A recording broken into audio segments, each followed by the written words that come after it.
Plus, let people get in. Well, hello, creatives, community, and kind folks. Welcome to RPG with DBJ. I am DBJ, and all of you are the co-hosts of the show that make this such a great, wonderful place to be, albeit WTF, Wednesdays, Thursdays, and Fridays. Hopefully, we will be able to get back to our 5 day a week, but it's not looking good. Just when I can dream of having new and great employees to work with to accomplish a great goal, things get shattered. Let me just start out with a little preamble. Please don't, you guys don't follow me down this rabbit hole. Hey, good morning there, AG.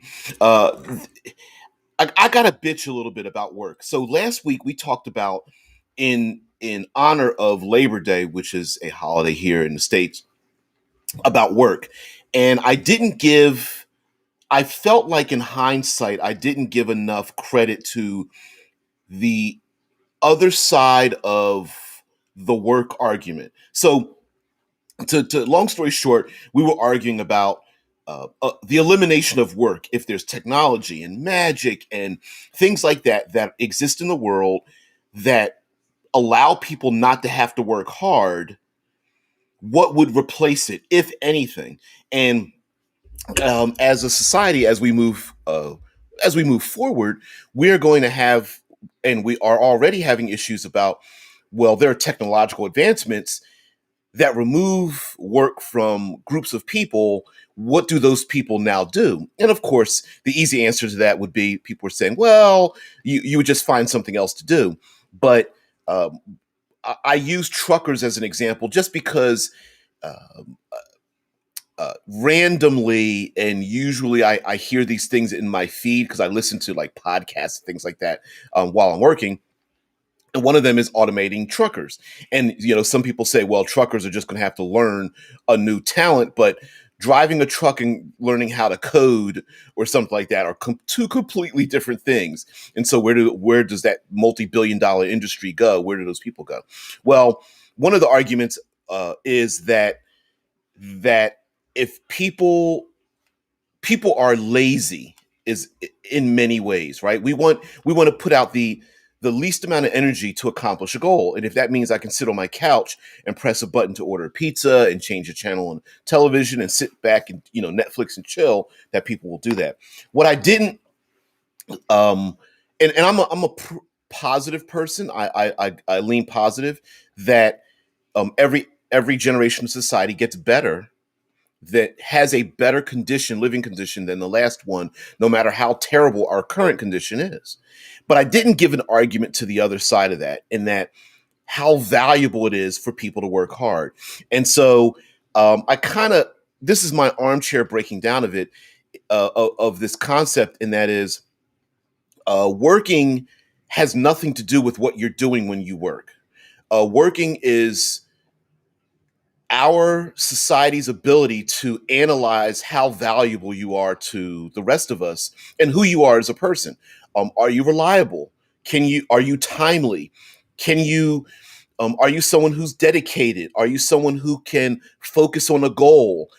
And work, I think, is a great way for us to analyze those talents, right? Even if you hate a job, a person who is dedicated to a job that they bitch about all the time, another person looks at them and goes, you know what? Even when they hate what they do, they might be valuable to me to accomplish another goal. And the fact is that someone tries to recruit them. Why? Because, well, they hate what they're doing now, but they are showing.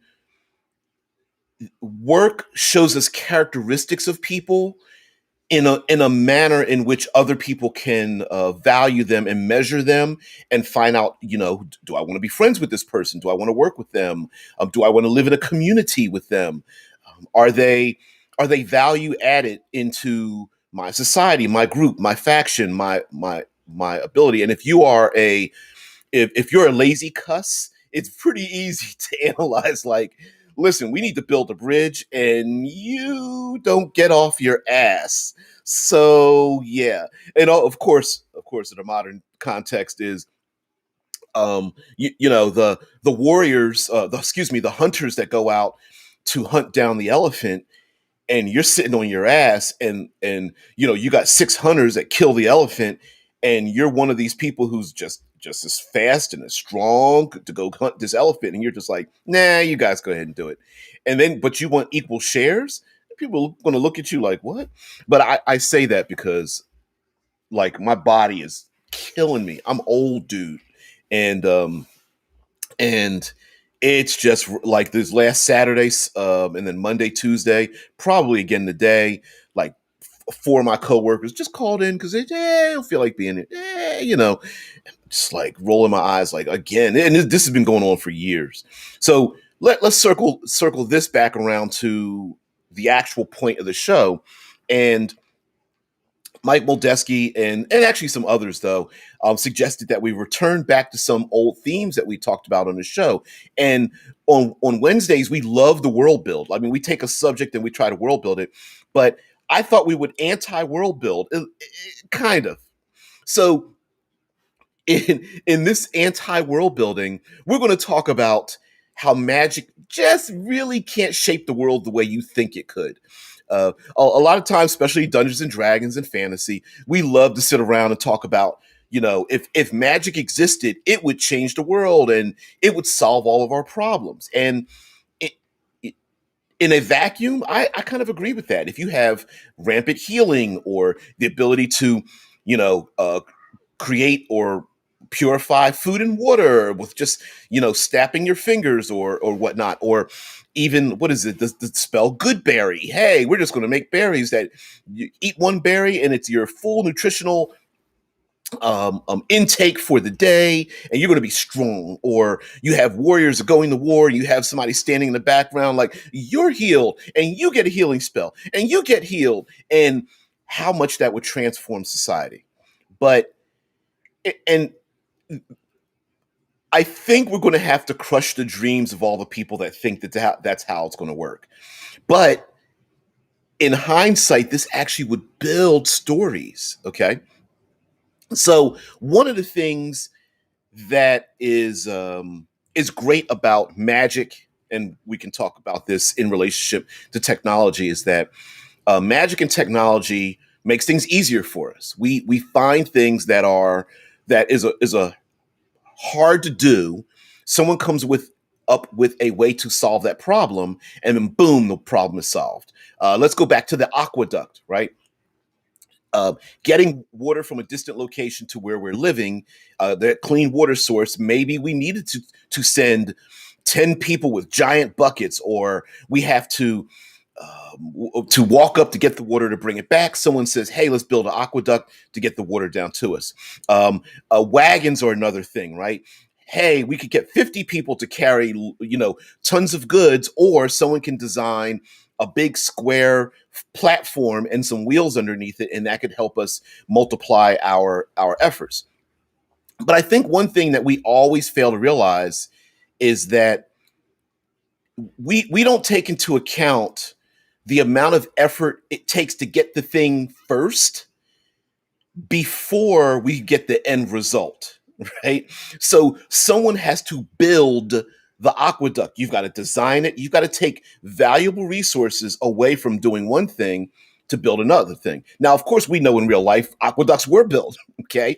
So at some point, the society had enough survival mechanism to go, okay, we can put 20 people aside that should be doing something else to help build this aqueduct, because we all feel like we can benefit from it.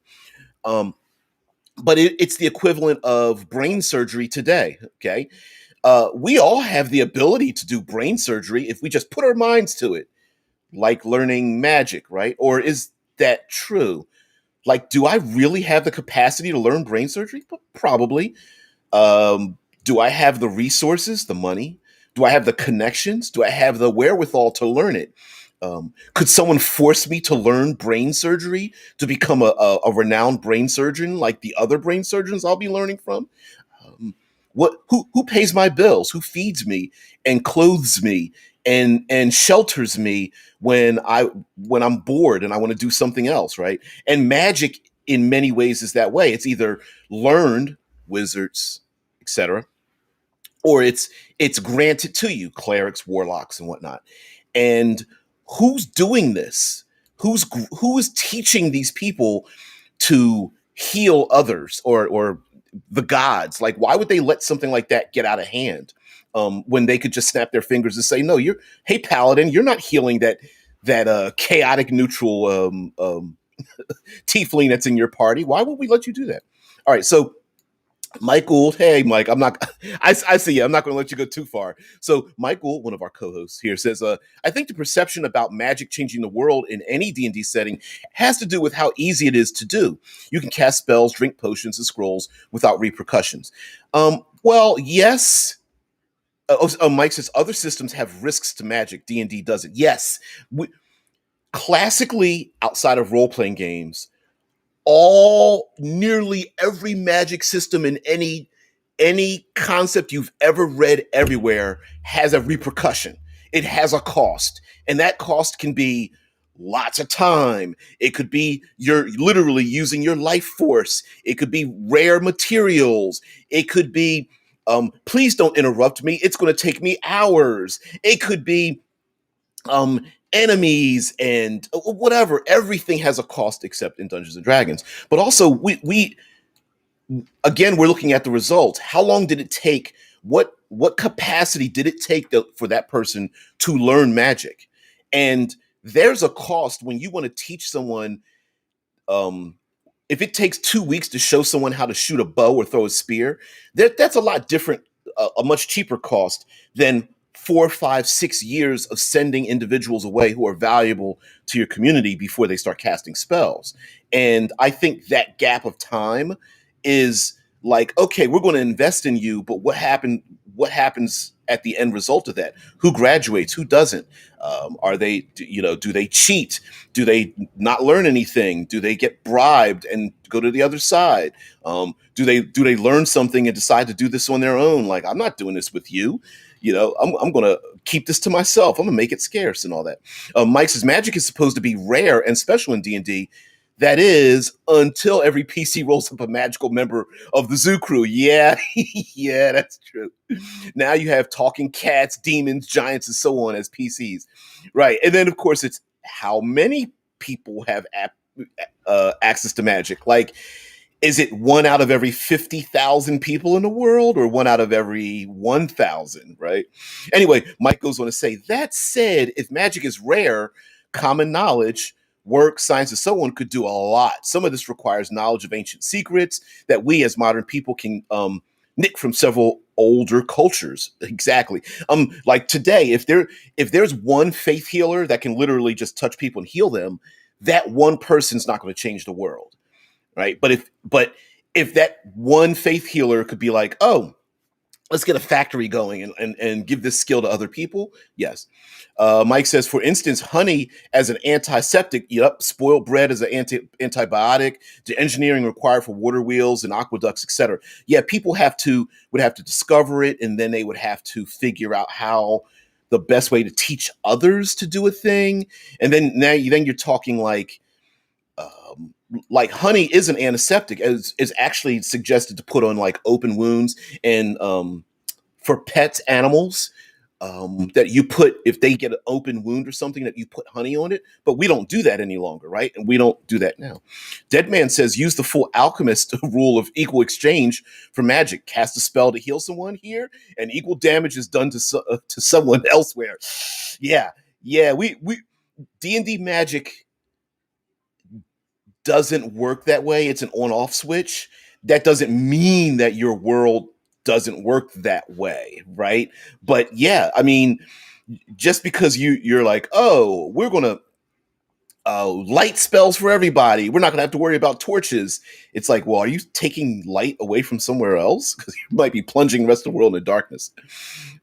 Mike says, costs like spending your own life force, risking the summoning of demons, sacrifices, etc., are very rare in D&D magic. Actually, there are no repercussions, and some people like to claim that like clerical magic and wizard magic is different. It's not. It's all on off switches, and that doesn't mean the setting doesn't have a cost. It just means that's just how the rules work, right? Because it leaves it open for us to decide what magic is like, how does it operate and stuff. Yeah. Mike says outside of Dark Sun and Wild Mages, risks just do not exist. And even in Dark Sun, you could claim that it kind of hides in the background a little bit. Like, oh, there are wow, their name just escaped me. I was about to say deforesters, defoliators. Shit. Oh, my brain. Alive. But you get it. You understand Dark Sun, if you cast magic, it kills life. And there's many things that we could add in the background. Plus, it's like we could have strong men um lift weights for 6 months, years even, to learn how to pound nails into walls. But instead, what we do is we pick up a large solid object like a brick or a rock to pound nails into walls, right? It's it's um it's like we could train expert martial artists to fight. One martial artist can defeat 15 enemies, and we could teach them, but it's far easier just to get a bunch of people together with spears. You know, we you know easiest, least amount of effort, maximum outcome. And magic kind of doesn't work that way because there's a huge investment in the beginning. Anyway, A Nerd, hey, he's got another one of our co-hosts here, has a huge comment here. I'm going to read your comment first before I start posting it, just because it probably won't show up. So let me begin with this. So A_ says, regarding magic being rare in D&D, most settings say that, but then the writers still put mages absolutely everywhere. Yeah. Heck, even the innkeepers seem to often have at least one level in some kind of magic class. So what they tell us is that magic is rare, but what they show is that magic is plentiful. You're right about that. In D&D, summoning creatures is done from another plane. Must create some real horror stories on those planes when creatures just get snatched away and returned after a deadly fight. Yeah. Yeah, they're just like, oh my God, did you see what happened to me? And the demon's like, well, what happened? I was sent to this place where they had gold, good people. And then he sent me into a fight. And then Mike says, in Thule, I make all magic items quirky. Okay. Um, The world isn't littered with +1 swords and magic chainmail. Magic items you find aren't in the DMG. They'll have a downside or be sentient or have side effects. Okay. They may come from bargains with hags or dragons. They may be created on infernal planes or within the confines of far realm craft. I'm first of all, I'm not going to argue with that, and I would add to that the idea of having they even tell you in the DMG to not have ubiquitous magic items. That 6+1 swords each should have their own story. That the idea of Excalibur, we think of King Arthur and Excalibur, and in our heads, because we know role-playing games, we think, oh, Excalibur should be this powerful ass sword that does all this stuff. Probably not. I mean, it in regards to the stories of Arthurian legend, that sword probably just like +1, maybe a +2, but it represents other things. And I think we give too many things too much credit. It's the argument of like, how powerful is Gandalf, and we're all like 20th level, and it's like, well, no. If you take a look at the capacity, that's just because we know role-playing games, and so we default to the highest level of intent, but probably not. Oh, Mike talks about talk about the far realm. Yeah, I got you there. Kylie, hey, what's up?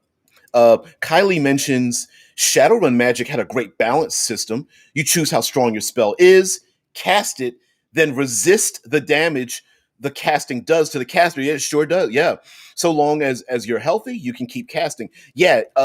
The not that I'm a fan of the Shadowrun system, but yes, it is like, hey, you get to choose what effort you put into it, and the greater the effort, the greater the output, but also the greater the um, reflection, the supercharged, the the greater the energy it costs you to do the thing.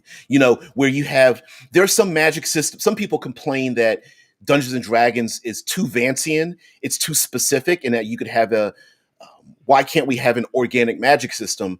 But in order to make an organic magic system, you're going to have repercussions. So you could make a player and say, okay, well, you get to cast a fireball as big as you want, but you also have to resist the, I'm going to go a 15 die 6 fireball. Great. Go ahead and roll. All right, now you're gonna have to roll against that that DC. But I rolled a 68. Oh, well, yeah. Defilers, thank you so much. Wow, my brain just farted. Yeah, Deadman says Dark Sun mages are called defilers due to their effect on the environment. Yeah, yeah. And even that doesn't necessarily need to have a mechanic to it. It maybe people just know that casting magic does this bad thing. Please don't do that. you know? Yeah. Mike says, a FNUR just created a great plot hook. Have the PC summoned by random monsters on other planes. Turn the tables. Nice. Yeah, random player summoned because some outer world being is like, I just learned a 3rd level spell. Summon PC. Player character's like, what?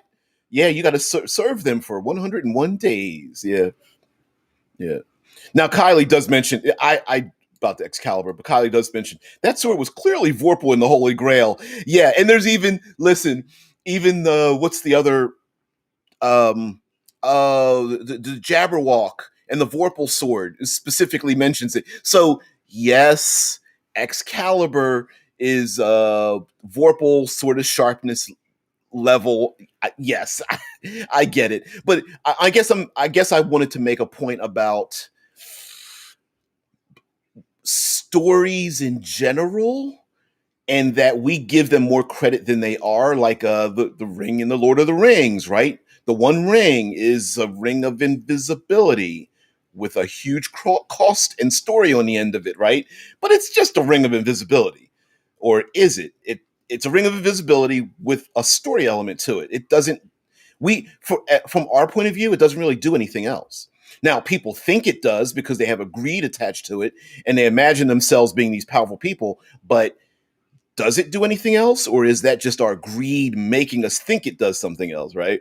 Anyway, um, but yeah, magic. I think we have to worry about scarcity, forced scarcity. Like we don't hand out diamonds, despite the fact that people are still digging for them up in the Arctic Norths and things like that.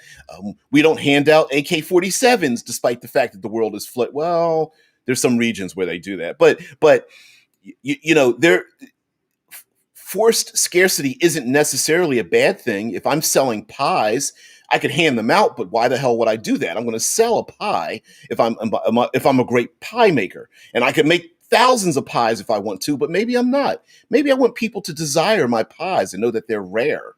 And so, healing would very easily be handed out to those who deserve it.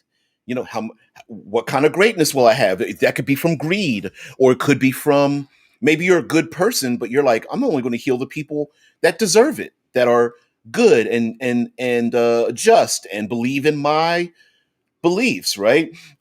Healing, you might not want to heal your enemies, or the nobility's like, no, I'm going to keep you next to me, healer, right? Summon food and water. Like you're going to sit by my table, not everybody else's table. You might be somebody who runs around uh, giving food and water to people so that they can feed themselves, but what about the guilds of farmers and stuff like that? Like, hey, we've been farmers for 5 generations. Your ass ain't learning how to create food and water like that. This is a point of pride or tradition or fear or and so on and so forth, right? Anyway, getting back to you guys because I'm losing pace here. Zamara, hey, what's going on there? Says in my world, Gandalf would be a 10th to 15th level wizard. See, I think you can make an argument that Gandalf isn't a wizard at all. Gandalf is probably more druidic. I've heard that argument. I've heard that probably closer to fifth level in general, depending on which system. I've heard that before. So yeah, if you follow for the warriors in the Lord of the Rings, that they probably started out between some of them started out between like second to second to third level, and by the end of the series, we're about eighth to ninth level, maybe. You know, um, just if you followed along with like named level acquiring followers and all that kind of business. Yeah. Plura's like, we all know Gandalf is a rogue. And Zamar says, also, morning all. I just came back from the most mundane dream. Mundane dreams are great. They're great. Anyway, AG says, magic as a superpower is a shortcut in matter of mechanics. Okay. I agree with that, but the setting suffers for it. One needs to be careful when designing magic. Limits are important; they make things gain value. For those who don't know, and I have to repeat this for newbies out there who might see this. Brandon Sanderson does these lectures. He's a teacher at a college, and he gives back. And if you listen, he does a multi-part hour-ish long lectures as he's teaching his students, records them and has placed them up online. And it talks about world building and fantasy, but one of the best parts of that lecture is his Rules of Magic series. And long story short, Brandon Sanderson's Rules of Magic is that your magic system is only as interesting as its limitations. It's only as interesting as the things it can't do in your world. And that sounds strange, but if you think about it, it's very true. Like for example, one of the greatest, this isn't magic, but I'm going to say one of the greatest undead enemies that still captures our attention today are vampires. And vampires are great because of their limitations. It's not because of what they can do, which we love what they can do, but when we watch shows about vampires, what are we constantly thinking? Like when a new writer comes up with a new twist on a new vampire, just like zombies and whatnot, we go, oh, well, they're walking around during the day. That's odd. They're just walking into holy places and they're not affected by garlic. Okay, that's different. And then after a while, we're like, well, what's their limitation, right? Vampires have tons of limitations. Holy symbols and places, garlic, running water, invitations inside, mirrors, stakes through the heart, sunlight, fire, um, addiction, that thirst for blood. I mean, they got a ton of limitations, and we love them for it. Why are the vampires so shiny? Yep. Mike Gould says the word you're looking for is drain. Spell drain is a major thing in Shadowrun. Yes, spell drain. Yeah, and actually, spell drain could be very easily applied in Dungeons and Dragons. You could do it with um, uh, if you want to make up your own mechanic, you could do it with a die roll. So, like, cast a spell. Every time you cast a spell, this might add more die rolls, but every time you cast a spell, you got to make like an Arcana check. Even if you're like blasting someone, so a thing where your target makes the saving throw, you don't do anything, but your target makes a saving throw. Whenever you cast a spell, maybe you have to make an Arcana check, or a certain level of spell, you have to make an Arcana check.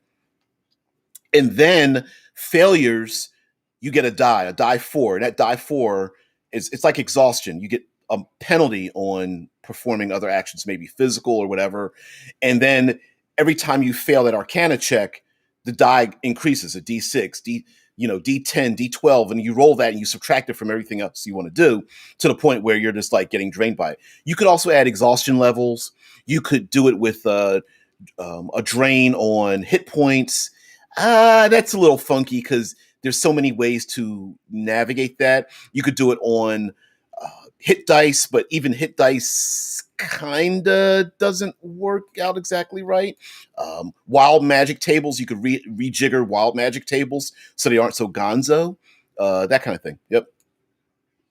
Yeah, and Mike says in Earth Dawn risks drawing the attention of horrors, demons, through the use of magic. Yeah, I've always loved the idea of like some kind of like blind beast out there with no eyes, but it can smell magic. And every time you cast magic, it triangulates you where you're at, and they come hunting for you or something. I would love something like that.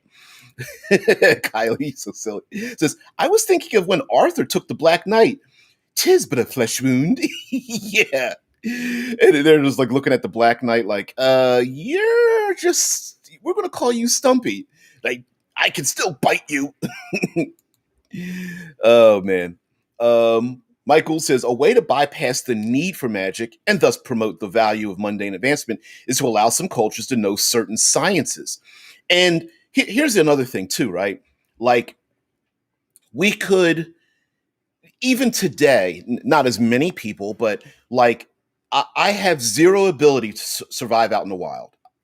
Now, I'm smart enough to figure it out, getting a book, finding people who know it, and learn from them. But as it stands now, I zero ability to survive in the wild. Uh, I would have to learn how to make shelter. I think I could make clean water because I know about sand and carbon.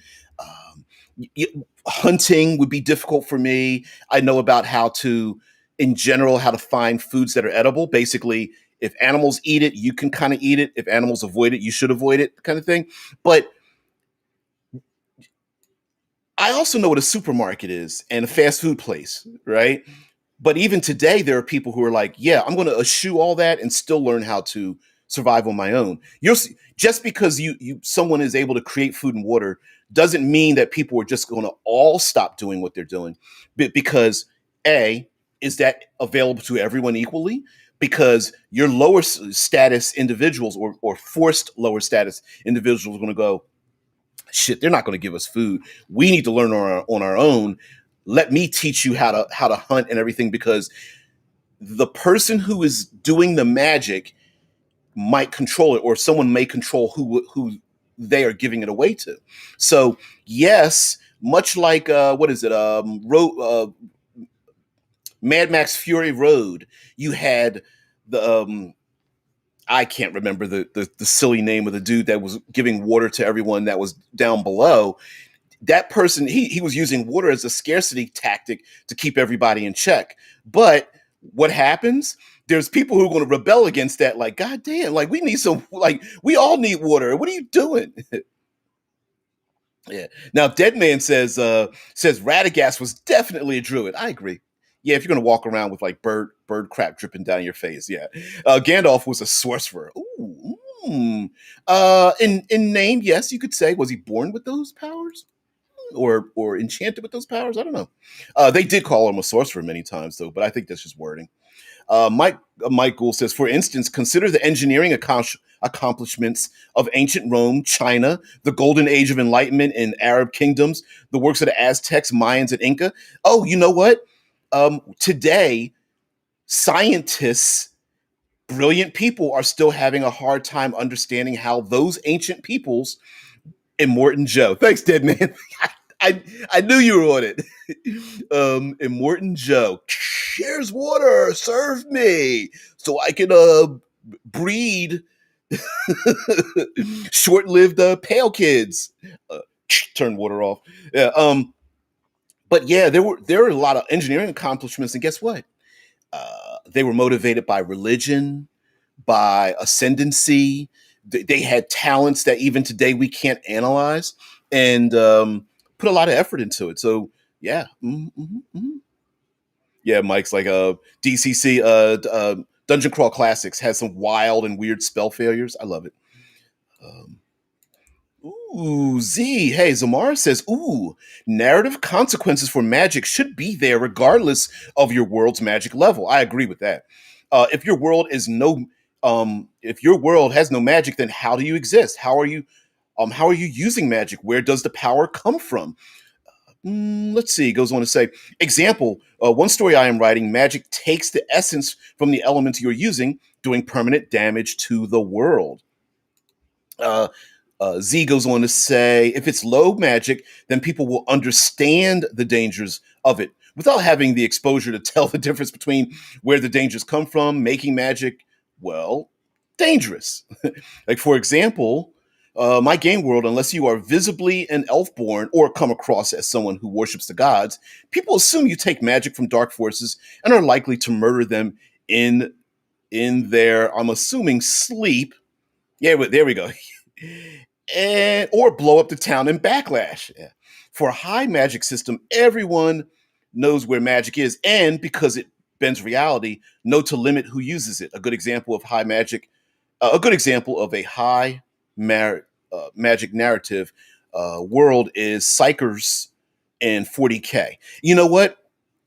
We also don't take into account long before the magic is learned, who's teaching it to who. Like, I work in a place where essentially you get promoted as a manager if you're a liar or a lazy cuss because the people above moved up and they're dirty and sorry, but it's a truism, right? You get promotions. We would love to understand that people get promotions based on merit, but a lot of time it's based on gender. It could be based on not ethics, but like a cultural relationship. Like, are you from the same region that of the geographically that I am? Are we related? Do we have similar interests in sports or sciences or family? Those kind of things. So, who's learning and teaching this magic or granting it to somebody else? And are people there are ways to disrupt this magic changing the world very not easily, but people would do it, especially people who don't have access to it.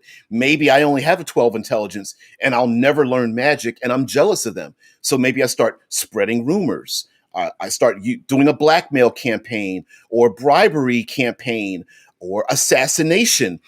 um, I start making lies about the backlash of magic that isn't there. But I start blaming, hey, that village. Remember that village that got sick? Well, that was because of the magic person, not just because they drank tainted water, right? We're going to blame every bad thing on you and your dangerous magic. There's also the idea of turning people, like just be teach people great skills, they're going to learn to do that on their own. So, maybe if a great noble is like, hey, I'm going to be a good person and I'm going to have them give food and water to all the countryside because I'm a good rich noble and I'm going to embrace them into my religion or spell casting, whatever. We're going to teach them, and this is how we're going to make world peace. And that person learns, and they're like, well, shit, I could get paid. I, I didn't think I'd become a powerful entity, but people are looking up to me. Maybe I'll leave here and go ahead and do my own thing. Just because you can train 50 wizards to cast fireball doesn't mean they're all going to work together, and and such. So yeah, stealing secrets, trying to burn down those wizards towers, that kind of thing. Who knows what might happen. Kylie says Gygax just did it the weird way. Ethereal filters, okay? Driomer beasts, rust monsters, many others. Yeah, Gaxian creatures are like, in a magic setting, creatures will evolve to eat it. They could be made scarier than silly. I agree. There's a lot of silly Gaxian creatures, right? Gygaxian creatures. But you're right, though. I've always, side note, I've always found this kind of weird in Dungeons and Dragons that we accept the fact that there are vectors of interaction in Dungeons and Dragons that A, aren't used, and B, hyper focused on one area. I give you fifth edition, I give you fire damage and poison damage. Okay. Well, everybody's got resistance to fire. They got fire abilities. There's lots of poison, resistance to poison. And I'm like, yeah, but fifth edition could have very easily, WotC could have very easily spread that vector across all things. They could have very easily created an equal number of psychic, thunder, electrical, cold, force. They could have used all those mechanisms, spread them equally so that the interactions amongst all those vectors would be challenging because no one character class or option or thing would be able to be gamified, meta gamified, right? Like, oh, the first thing I'm gonna do is find resistance to fire and poison because I know most things do fire poison, right? And then that way it would be hard to do. I'm surprised there aren't more things that drain spell slots, things that drain attributes like the shadow. You know, the shadow drains strength. It could basically kill you in like 3-4 rounds because it does like a die 4 strength drain. I'm like, why not spread that across all the attributes and make more monsters that do the same thing? I don't know. That's weird to me. Um, yep. Mike says, who's teaching magic? Well, if D&D wanted a truly dark but effective version, mix warlock patrons with wizards and sorcerers. Patrons either grant learning or infect the blood. You know, the risk. Here's the risk: bargaining with otherworldly beings. Marvel does this with characters like Ghost Rider, Doctor Strange, Doctor Doom, and so on. Well, I would argue that it does exist in Dungeons and Dragons. We just maybe that's our fault, right? Like we don't. If I make Joe Common Wizard in Dungeons and Dragons, in world narrative, I'm learning magic from someplace, and then I'm going out and casting spells. Who did I learn it from? The, when I cast a spell, is it recognizable to other people who's like, oh, I know where you learned that from. You learned it from the great master of so and so.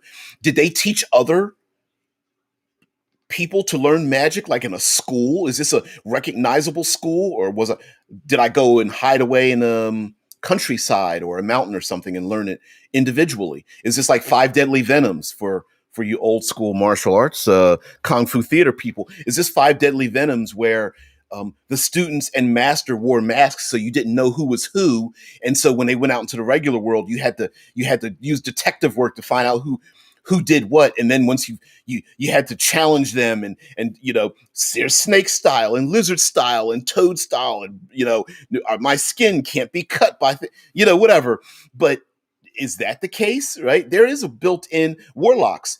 Most people we're very myopic, right? We're like, well, it's my PC and nobody else. But just because you have a warlock patron, maybe they have other servitors out there who are working against each other or trying to see who's better than, you know, who's maybe your warlock patron. Every time you do something, they literally are looking through you like a Ring doorbell, video doorbell, or a they can very easily triangulate where you are and what you're doing, and uh, tracking you or something.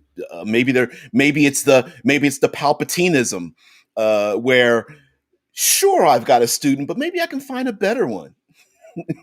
Just yeah, my old sneaks, they're starting to wear out. Let me get some new ones. Deadman says Scott Adams did a whole book on promotions in Dilbert. Yeah. I love Dilbert. Anyway, you are never promoted because you are skilled, more likely because of their incompetence. Yeah, we're also assuming magic is taught.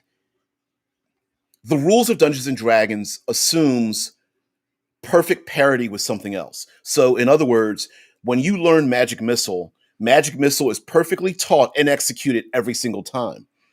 What about the people who fail out of school or learn it incorrectly or teach it the wrong way, or et cetera, right? Like we don't have any. Those are story elements. You know, create food and water. Does some of it become spoiled? Do people start to, you know, do you notice the telltale sign of bright purple fingernails and a triangular stained mouth because of the people who live off of off of good berries who now can't digest regular food because they're constantly eating good berries, and now they can't travel away from their home because they have a good berry addiction or something. I don't know. But there's lots of things that, while the rules allow a player character to exist, they can still exist in a world that has ramifications for their existence in the first place. I mean, when someone heals, healing magics are not reserved for clerics, but there are lots of healing magics across character classes. Is that person now marked by that divine being, or is magic, when the divinities come down and touch upon the faithful, like, is that like a fountain that they turn on and off and the gods can just be like, nah, you can't do this anymore? Or do they give their faithful this ability that they can't take back, and they send out agents, avatars or something, to slay them because of their abuse of their power? Like, why are you healing evil people? Well, they're player characters. I'm supposed to heal them. They're like, no, you're not. Not according to our rules. Um, Mike says, no, knowing magic or learning magic should be a time-consuming thing. It very much is, and they even kind of make it sound like it does, right? You need to practice, focus, take time to perfect casting, summoning, binding, etc. It's like instant rice in 5e, and it shouldn't be. Yeah, instant rice. Yeah. Magic shouldn't be finding a little treat. Little ASMR here. Finding shouldn't be a treat. Splitting it open and then going, consume, instant. Right? I mean, magic comes with somatic components, verbal, material components. So you got to get the material components. How exact are the somatic and verbal components? We don't know. I mean, apparently you need to master them to get the thing to happen, right? How long does that take? 3 weeks? 4 years? 7? 15? Like a master pianist, are my fingers, no matter how great of a piano player to are my fingers designed for such a thing? Maybe I'm not built for it. Um, Learning magic is like a language, just like reading music, learning ballet. Are there specific techniques? Being a sniper in the military, like, are there specific techniques that, despite a general person's best efforts, you just can't do it? I mean, most character classes that have magic tend to have uh, statistical limits, meaning like you need to have a high wisdom, intelligence, of course, certain attributes. Does the average individual have those attributes? Hey, if you've got an intelligence of 12, you might be smart in your village, but are you smart enough to learn magic anyway, despite your best efforts? Hey, Z, thank you. Z says, okay, yeah.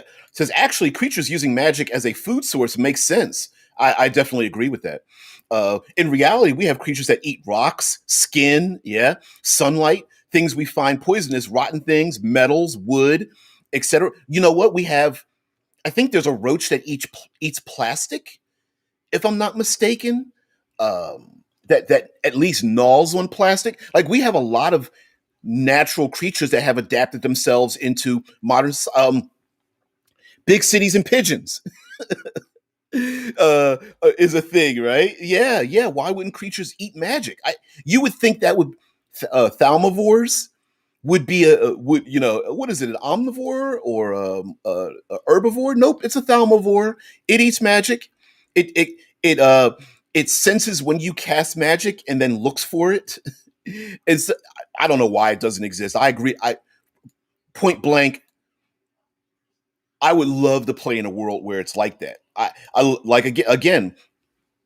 I love the idea of like hounds, and when I say hounds, um, displacer beasts with blinded eyes, or big ogre like bestial things with, like, razor sharp maws, but blinded that just like sniff out magic and then hunt you down or something, and heck, it might not even attack you if you don't use any magic at all. But the minute you use that bless spell, or the minute you cast that magic missile or something, it's like, focus, go kill it, go eat it. And then maybe they knock you down and sit over your body, and then you just see magic getting drawn out of your pores into it or something.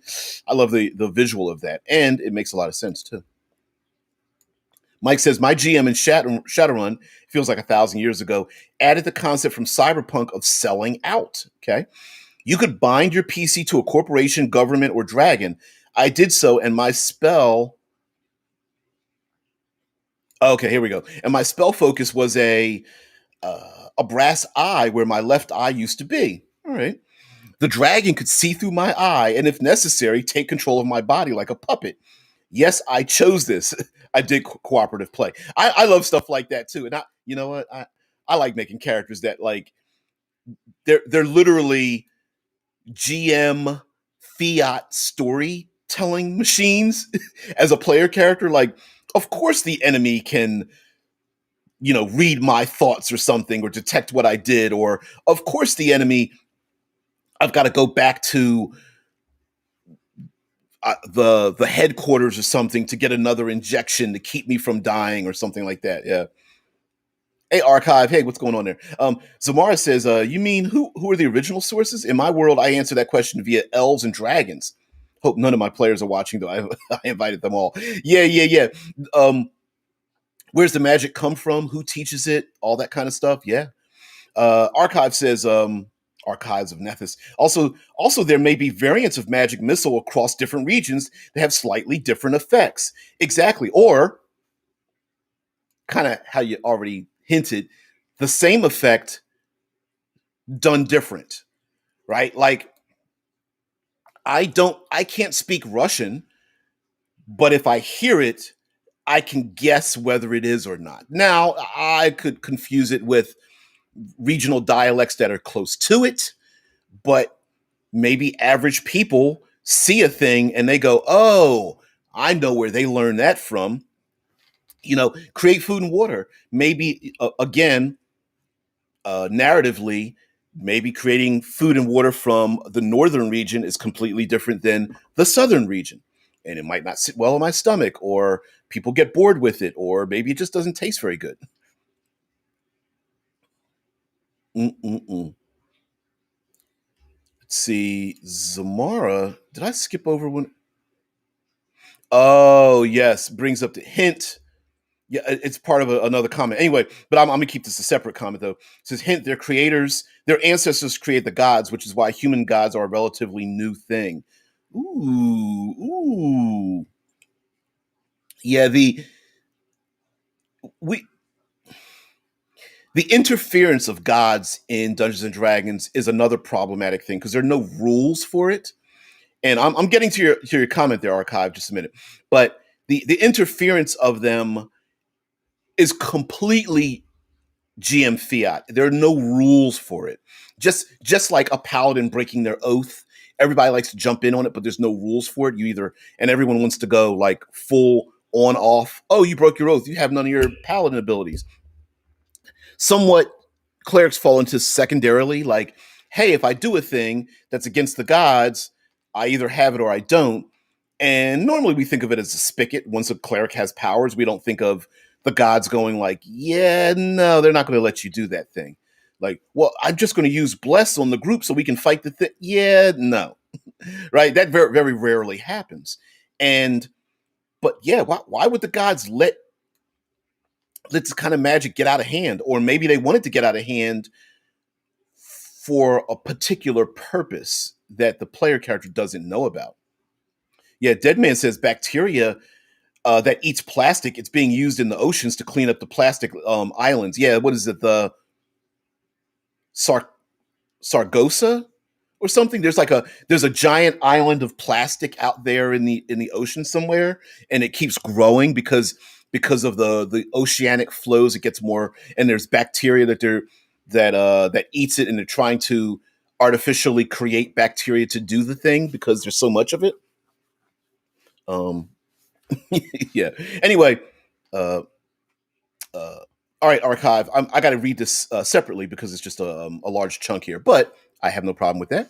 So, Archive and Nethys says, um, one aspect that I have always considered is that getting to a spell level and learning a spell means that a mage has reached sufficient mastery of those spells to cast those spells perfectly within the rigors of combat. I agree with that.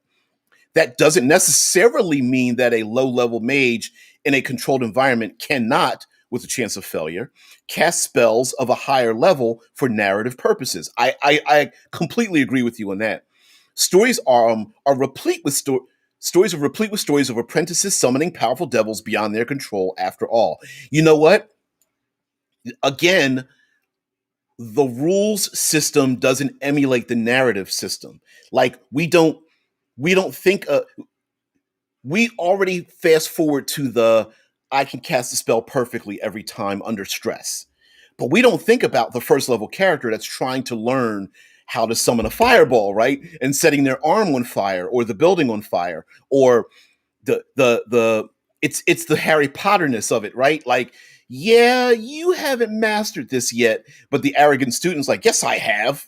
I think, and even narratively, I would let a player out of combat try, say that their character is trying to attempt certain things but is unable to do it perfectly or efficiently or whatnot. Yeah, I love it. And I would even, hey, if you want to do a very short wild magic table and not so gonzo, maybe there's just certain things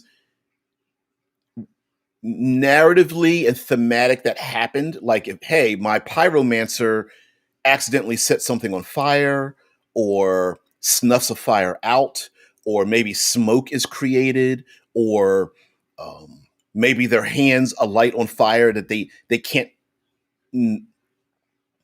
their hands alight, not burning them, but they can't not put the fire out. So their hands are still on fire for like 1d4 rounds or something silly like that, right? Like you could have different things of that where it's like, oh, my ally went down. Well, you can't stabilize them because your hands are on fire. You're like, ooh, that's right. Or my ally's dangling from a rope. I'm gonna help you out. You're like, please don't touch the rope. Your hands are on fire.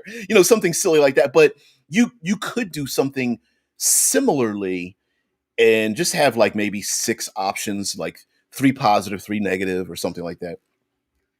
Oh man. Mm-mm-mm. Oh, it moved on me a little bit. There we go. Z mentions, I will admit, this conversation reminds me why I dislike how spell focuses work in D&D, and why I say that all classes are magical in nature. I heavily homebrew to account for these things. And you know what happens? The, the meta of it is that character options are sexy and magic is sexy. So, see, I'm old school. And in my old school Grognardian days, character options were not a thing. Your character was really made up of the things that they collected. So when you got these strange, weird magic items, like the fighter that got a cloak of the bat and a um, magical beans and a ring of, I don't know, air element, air mastery, or whatever the hell it was. Like you, characters were made up of the things that they got. So treasure was a big deal. And over time, character options became more focused than the objects that were given to them, because every time someone gamed with a different dungeon master, uh, the gifts given back, the things that they would find would vary. Oh, I found 3 more healing potions. That's not very unique. But this other person, wow, I found 7 more wondrous items. Some of them temporary, others were strict. You'd find all helmets and hats and boots and jewelry and like weird things you'd pull out in your pocket. It was just a different time. Now everything is focused on character options. What more thing can my character do as a meta? And it's very sexy because players love that kind of stuff. Unfortunately, the designers were like, yeah, let's give them more of these things So now every character class is quote unquote magic. And it's there's no equal and opposite to it. Mentioning like the thalmavoric creatures that drain magic, the difficulties and complications with magic. It's like every character class has magic, but there really isn't any equal and opposite. Yes, we have dispel magic and anti magic, but I'm like, even the lowliest cantrip like Mage Hand can disrupt a game, a game setting instantly. Why isn't there an equal opposite anti magic cantrip that stops other cantrips or something of that nature, right? So, but that's just the meta of it. Anyway, Z says, have your players choose all their spells at creation and then let them know that the spell level will be subtracted from their roll unless they use a spell slots that's appropriate. That's actually not a bad idea. Hey, my first level character casts a fifth level spell. All right, it's a -5 on your Arcana check. Or adding to what you're saying, Z, maybe everything that is above what you can do automatically means you have to do an Arcana check. Period. And then horrors ensue. And then maybe every level above what you can cast subtracts from you from something like hit points, hit dice, again, maybe some kind of statistical subtraction, whatever. Yeah.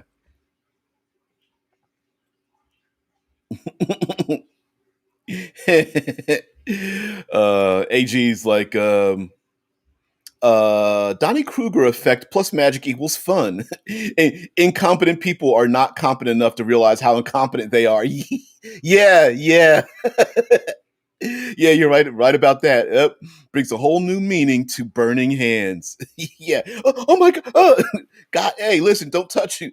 Pyromancer's like, what's the big deal? Oh, my hands are on fire. Forgot. Don't go to the bathroom that way. Mm-mm-mm-mm-mm. Oh, you mean the Dunning-Kruger effect? Yes. Misjudging your own abilities. People do that all the time. Anyway, we've gotten to the end here, but I just want to listen. I'm not. I am not in favor of making worlds in which magic has gotten out of control. Right? I love that kind of stuff, but I think some great stories can come about the fact of like challenging the things that we already challenge in the first place, which is yeah, playing in the middle of that. Maybe one of the story elements in your world is a cadre of individuals with healing magic starts healing everybody willy-nilly. And maybe that the player characters going about their business, they're going along and they find this region where people are flocking there. And maybe that becomes a problem when people are leaving their homes and the farm things aren't getting farmed. People are leaving their jobs and they become sycophants around these healers and whatnot. And the rest of the population is like, what are you waiting for? Like, or people are taking their loved ones who are injured to be healed by these people. Maybe someone wants to sneak in and learn these healing techniques for the purpose of stealing it for their own nation or village or their own city state because they're being denied these healing uh, factors. Maybe this military is so powerful and no one knows why, but it's because they get out on the battlefield and they're brought back and they're instantly healed and thrown back out into the grind again. Maybe those warriors themselves are being denied Valhalla or its equivalent and don't like what's going on, right? These are all dramatic story elements that might be happening in the background. Maybe the volume's not turned up, maybe it's only a 2 or a 3, but the player characters are like, wow, this is different. And then when they do fight the big bad evil guy, the big bad evil steps off his throne and he's surrounded by like 6 healers. And the PCs are like, oh, damn, he's got 700 hit points and getting healed each time. We're going to have to take out the healers first, right? I mean, each thing can get add to the next. So thank you there, Mike, for taking us out. But anyway, Samara says, I hope everyone has a good day. And remember, the magic of magic comes from the limits of magic. Like Buddy once said, once everyone is special, no one is. Yeah. Once everyone's you know what? It feels like that in 5th edition, doesn't it? Like everyone's got magic, so now it doesn't even feel unique anymore. You know?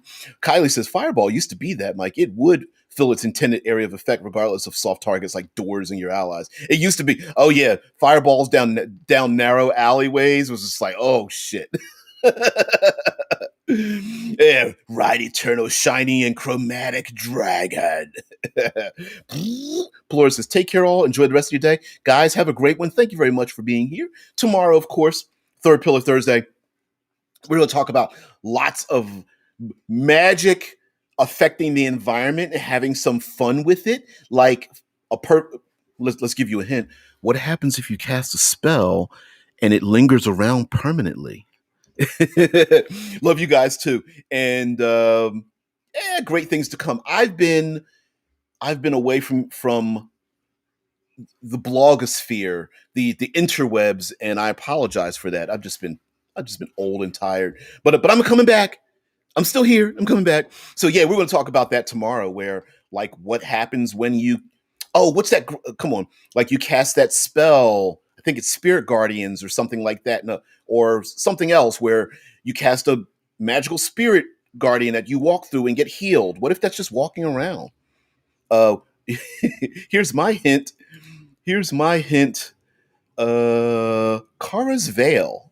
Not familiar with that one, but we'll talk about it. We'll please remember, bring that up tomorrow. So yes, magic affecting everything. Maybe it's permanent. Maybe it has strange after effects or aftermath or something. Summoning things from different places, shaping the world, and having some fun with it, right?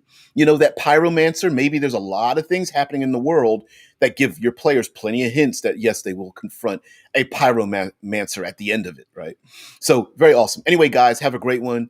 You know, maybe you might reskin that lich as a pyromancer. Maybe it's not necrotic damage. Maybe it's like fire damage or something. You know, a little reskin. Anyway, guys, have a great one. I will see thee later.